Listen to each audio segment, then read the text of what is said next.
Concept of Kwanzaa, and we're pleased to have here Baba Buntu to tell us about what it all means, and we also have Siyabonga Lerumo. Welcome to Morning Live. Thank you very much. Baba, we've spoken about this before, but just remind us and our audiences, what is Kwanzaa all about? Well, Kwanzaa is an African cultural holiday that starts on the 26th of December. And the research behind Kwanzaa is that it's based on traditional harvest festivals around the African continent. So it's a synthesis of many of the festivals that we in Southern Africa, for instance, know as Umkhosi, Inqwala, Dirafela, and many others. Where does the concept that it's an African-American idea come from?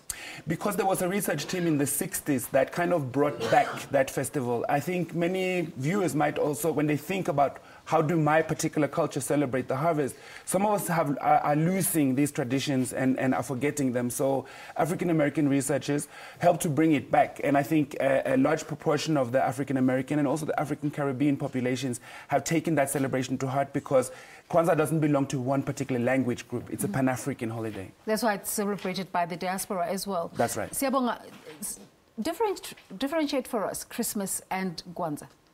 Well, Christmas is there to celebrate the birth of the coming of Jesus Christ, as in the Christian religion.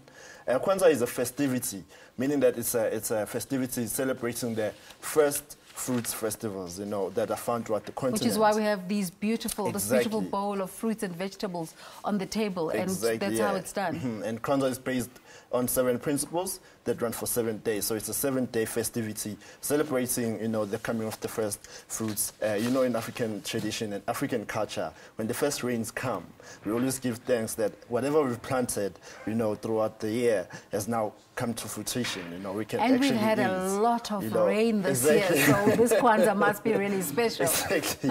It is special because it's the 12th year that we've been running it. So we could say that, you know, it's the celebration of the 12th year annual festivities. But the color in the celebrations is not only in the food, but also in the way people dress, isn't it, Baba? That's true. We encourage people to really go all the way to put their royal gowns on and celebrate Africa. I mean, there's many troubles and many problems on this continent, but we also need to find a way to celebrate each other.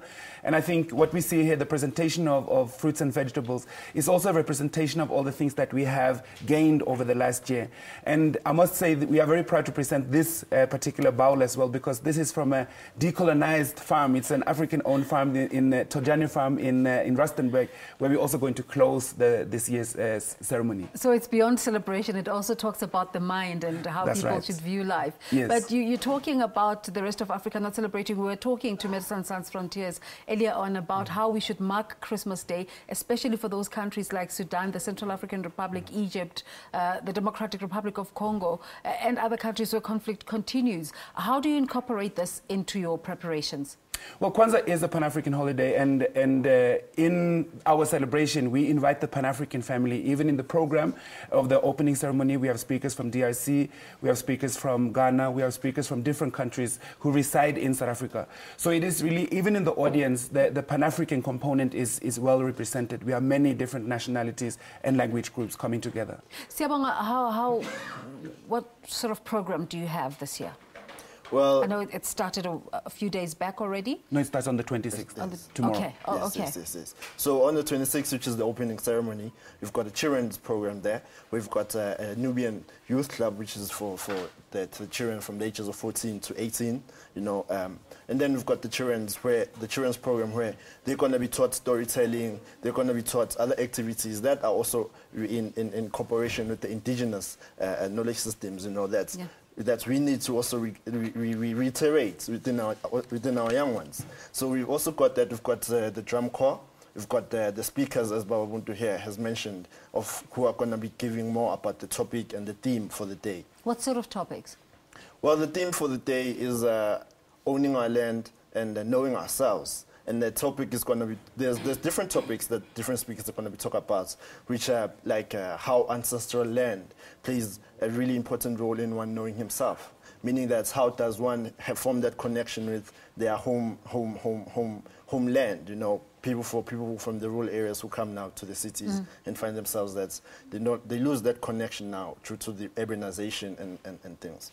You know, Baba, we've been running a question since the beginning of the show today, playing Drummer Boy from Boney M. You must remember it. It played in every shop during Christmas time. But we're playing the original version, and we're also playing a modern version played by a group called Pentatronic, and asking people whether they prefer the traditional one or the modern one. And most of your message, people might think this is the modern way, but it isn't really, is it? You're saying to people, go back to your roots. Well, we need to do both. I think as African people, we were disconnected for a very long time. So part of our task is to look back, not necessarily go back. Nobody wants to go back. We need to fetch what we lost on the way so that we can go forward. And that's what is beautiful about African history as well, when we get to understand the wealth of history that we actually have. It also empowers you. It gives you confidence. It gives you a sense that we can actually rebuild Africa in a positive way.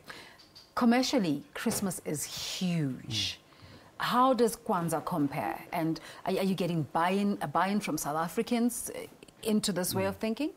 Well, you know, I think we don't really want Kwanzaa to be watered down in the way that we have seen Christmas has been. I think it must be an authentic celebration, even if it doesn't become the biggest festival in the world. I don't think that is our concern. Our concern is that it should be an open and inclusive and welcoming festival and a point of reflection for African people. Old people, young people, different nationalities, different religions. And even the first day of Kwanzaa, the principle for the day is unity. And I think we all know how desperately we need unity on this continent. So some of the conflicts that you even mentioned, even in our program, we want to also reflect on that, because we want to get away from this border consciousness that I'm from Ghana, I'm from Sudan, I'm from South Africa, so we have nothing in common. Which is a huge problem in South Africa. It's a huge problem. Perhaps just invite our viewers to join us in this discussion and tell us what your feelings are about a different way of marking this time of the year. You saying that you marking the birth of Jesus Christ, and Siyabonga, we're saying there's a different way. Definitely, yes, there is a different way of celebrating this time of the year. We know that this time of the year, most families, it's only Christmas Day, whereby they come together and they unite. And then after that, everybody goes back to their own individual ways. With Kwanzaa, what we're trying to say, because we've got 7 principles, is that the family must unite for 7 days at least, in the year, during the year. If due to busy schedules they don't see each other for whatever reason there may be, at least for those 7 days, the family must be united. Hence the first opening on the 26th, the Umoja ceremony, which means unity, is to encourage and instill the spirit within our own families. Baba Buntu and Siyabonga Lerumo are joining us from Ebukhosini. We're going to take a break, but we'll continue with the discussion. Tweet us on @MorningLive at SABC, at MorningLive SABC, and tell us what your thoughts are about. Let's take a break for now.